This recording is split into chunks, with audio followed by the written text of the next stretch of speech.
This is Democracy Now!, democracynow.org, The War and Peace Report. I'm Amy Goodman as we continue to look at calls for Democratic Virginia Governor Northam to resign after a photo surfaced on his 1984 Eastern Virginia Medical School yearbook page showing a man wearing blackface posing next to a man wearing a Ku Klux Klan outfit.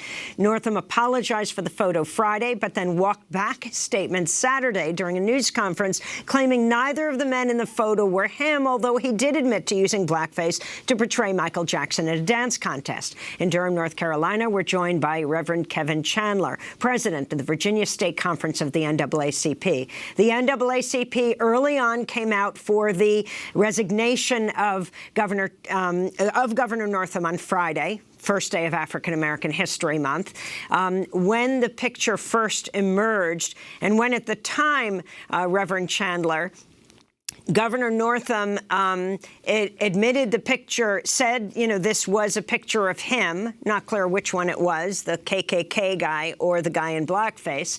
But then the next day held a news conference where he said it wasn't him, although he had worn blackface before impersonating Michael Jackson in a dance contest. Reverend Chandler, what are you calling for now? Virginia State Conference NAACP is calling and demanding for Ralph Northam to step down as the governor of Virginia. Talk about why you want this to happen now and what you understand the governor will do. He did hold a meeting last night with his staff weighing that he would step down as governor, although he said the day before he wouldn't. Yes. So on Friday evening, prior to the governor going on national television to apologize, he gave me a call, just as he's done before. And the governor was very apologetic in what had taken place. He stated that that day was the worst day of his career in office. And he wanted to reach out to me prior to him going on live television.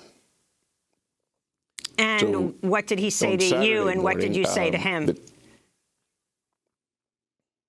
I told him I could understand where he felt that this was the worst day, and I heard him, and I felt his apology was sincere and genuine.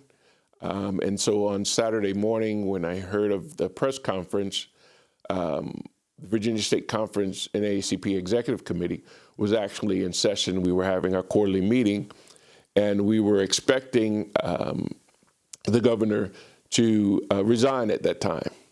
And later on finding out that that was not the case, and now he was denying that it was him.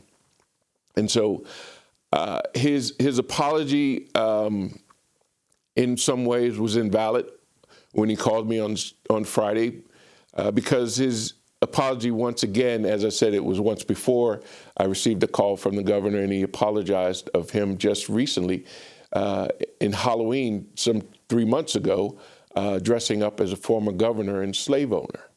And so in him apologizing for that, and hearing him say that that he is a better man than back in 1984 when the pictures were there in his yearbook. I can't see where it is that he has changed if he doesn't really have a connection with the hurt that all of the racism and someone dressing in blackface is not accepted at any time. And at 25 years old, I'm sure that he should have known better. Even with a picture being beside someone in Ku Klux Klan gear, uniform is just unacceptable. I'd like to go back to Northam's news conference on Saturday when he was asked about his high school nickname, quote, Coon Man. My main nickname in high school and in college was Goose, because when my voice was changing, I would change an octave. There were two individuals, as best I can recollect, at VMI. They were a year ahead of me that called me Coon Man. I don't know their motives or intent. I know who they are. But that was the extent of that, and it ended up in the yearbook, and I regret that. Reverend Kevin Chandler, your response.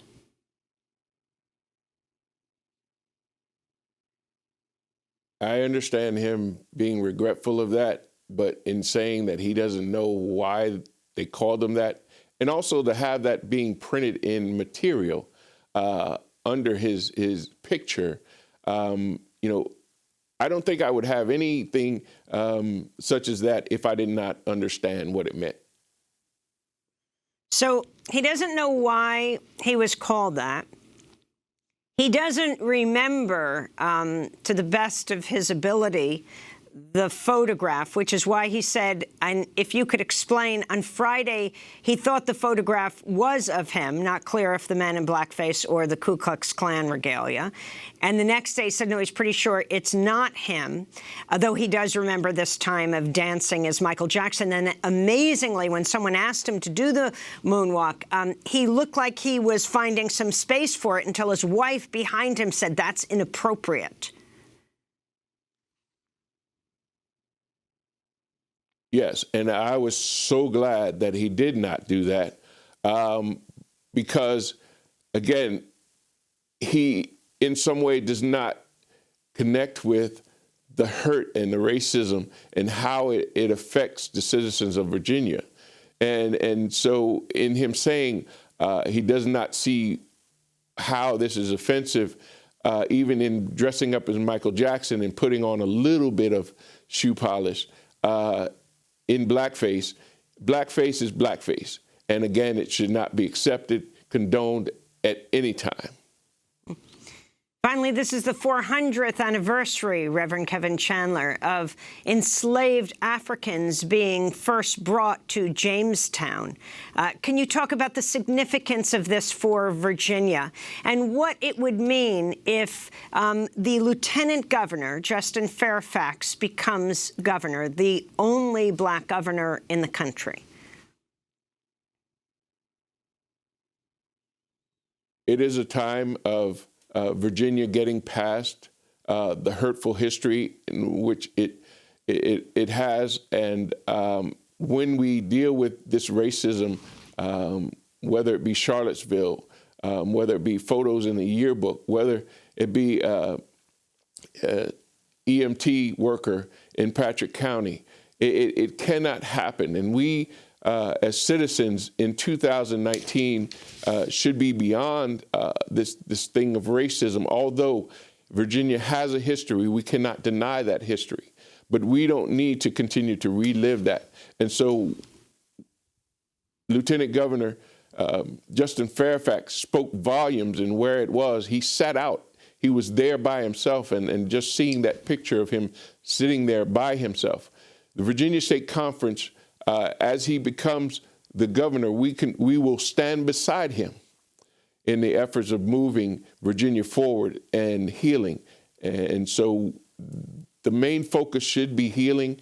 I think that Ralph Northam should also consider the Virginians and step down, step aside, and allow Virginia to move forward and heal. And as I heard Delegate Bagby say, there's a lot of work that has to be done. And with this hanging over Virginia, I think that it's continuing to hinder the process of the great work that needs to be done. If he refuses to step down, which he might by the time some people watch this broadcast or listen to it or read it, do you think the Virginia legislature should impeach him? I think that they have stated that that's the process and what they are planning to do. I do agree with that, again, because he has betrayed the trust of Virginians. He has betrayed the trust of so many on his side, even the party. And again, this is not a party issue, but he has to work with the Democratic Party. He has to work with the Republican Party. And many have stated loudly that he should step aside. And so as a person, I think that he is able to redeem himself. But as the governor, I don't foresee him being able to conduct the business of the leadership of Virginia. Reverend Kevin Chandler, thanks so much for joining us from Durham, North Carolina, president of the Virginia State Conference of the NAACP.